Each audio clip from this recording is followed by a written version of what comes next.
Nessa edição, o assunto é ética. E nosso especialista convidado a falar sobre o tema é o professor da Faculdade de Direito da PUC Campinas, Samuel Mendonça. Olá, professor, seja bem-vindo ao Assunto É. Obrigado, olá. Professor, no bloco anterior a gente viu uma matéria que define um pouco o conceito de ética.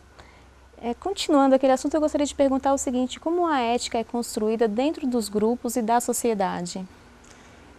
Essa é uma questão interessante, porque pensar a ética excluída de grupos sociais seria realmente algo impróprio. E como ela faz parte dos grupos, como ela é construída, não é? Então, para responder a essa questão de uma forma mais precisa, nós teríamos que fazer uma retomada muito simbólica aqui neste momento do próprio desenvolvimento do ser humano, não é?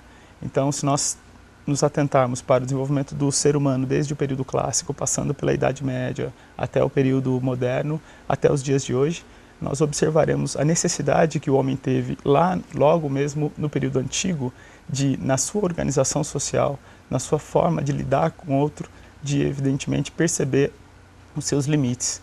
E nessa percepção dos limites, há necessidade, portanto, de regrar essa conduta, essa vivência, porque a ética diz respeito efetivamente aos limites que nós temos na vida cotidiana em relação ao outro, não é? Já que a ética está ligada aos limites, às regras, existe alguma relação entre ética e lei? Sim, sim. Se nós tomarmos os conceitos clássicos, no caso o conceito grego ethos, que é aquele que vai derivar o termo ética, e o conceito nomos, que é o conceito grego que vai derivar o termo lei, essa correlação está posta e presente já nos escritos de Heráclito de Éfeso, que no século VI a.C.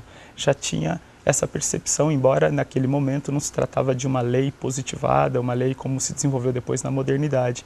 Tratava, sim, de uma lei conforme a própria lei do cosmos, ou como ele dizia, a lei do universo. Então, nesse sentido, ética e lei têm uma relação na medida em que o ser humano ele deve também obedecer à sua própria ética, ou seja, ao seu próprio ethos. E nesse caso, esse ethos significa a sua própria consciência. É nesse sentido que há essa correlação de ethos e lei. Então podemos entender que toda pessoa que agir fora da lei, em desconformidade com a lei, está sendo antiética. Mas só atitudes que são fora da lei são consideradas antiéticas ou tem outras atitudes também que podem ser enquadradas nessa denominação? A questão antiética, ela vai nos colocar para uma dimensão de definição do que é ética, não é? Embora isso já tratado neste programa, é bom lembrar que a ética está ligada a uma área do conhecimento dentro da filosofia que não tem, na verdade, uma definição única, dizendo esta conduta é ética, esta não é ética. Por quê? Porque vai depender do tipo de fundamentos éticos que nós adotarmos. Para dar um exemplo preciso, a ética de Aristóteles, ou a ética clássica, é tida como uma ética que tem como fim, como busca final, em última instância, a felicidade do próprio homem. Enquanto que éticas modernas, como nós poderíamos citar a ética de Jeremy Bentham e John Stuart Mill, que são autores já da modernidade, que estão inseridos no chamado utilitarismo, desenvolveram éticas que têm como objetivo maximizar a felicidade da maioria e minimizar o prazer para a minoria. Embora sejam princípios que estão muito ligados, porque nós estamos tratando em última instância, nos dois casos, de busca da felicidade, nós temos fundamentos diferentes. Enquanto no caso da primeira, a ética clássica, se buscava o sentido de cuidado com o outro, etc., no caso da ética utilitarista, o propósito é de uma perspectiva que vai inclusive autorizar a ação humana dentro do chamado egoísmo. E isso também é ética. Então, o que seria assim antiético? Nós precisaríamos definir o ético para realmente nós teríamos aí nesse sentido condições de dizer, bom, então aqui trata-se de uma perspectiva antiética. Uhum. Considerando que a ética ela nasce na sociedade e nos grupos sociais, pode haver uma mudança de valores éticos à medida que a sociedade também muda os seus valores? Sim, sim, isso ocorre e ocorre como na própria intervenção isso já aparece, quer dizer, na medida em que o ser humano muda, a sociedade está em constante transformação, é natural também que os valores humanos, a forma em que o humano lida com as questões mudem também. É interessante notar que alguns valores eles são tidos como universais e imutáveis. Por exemplo, o valor à vida.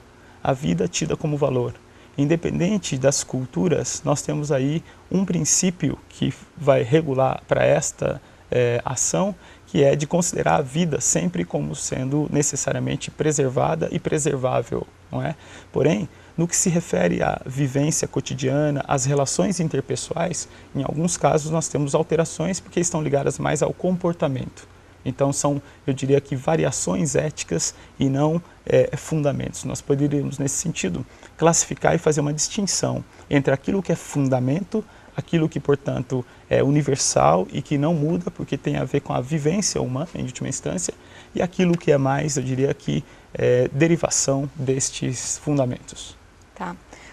Samuel, existem valores éticos inatos ou todos dependem da vivência em sociedade?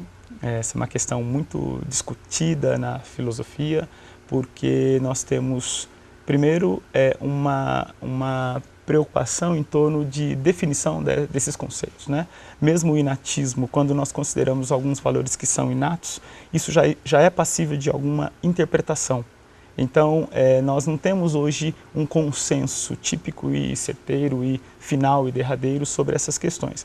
Mas, a rigor, eu poderia, para uma resposta mais objetiva, sinalizar que existem valores que, de fato, são tipicamente da própria natureza humana, quer dizer, aquilo que é realmente inato, e alguns que estão no próprio desenvolvimento da sociedade.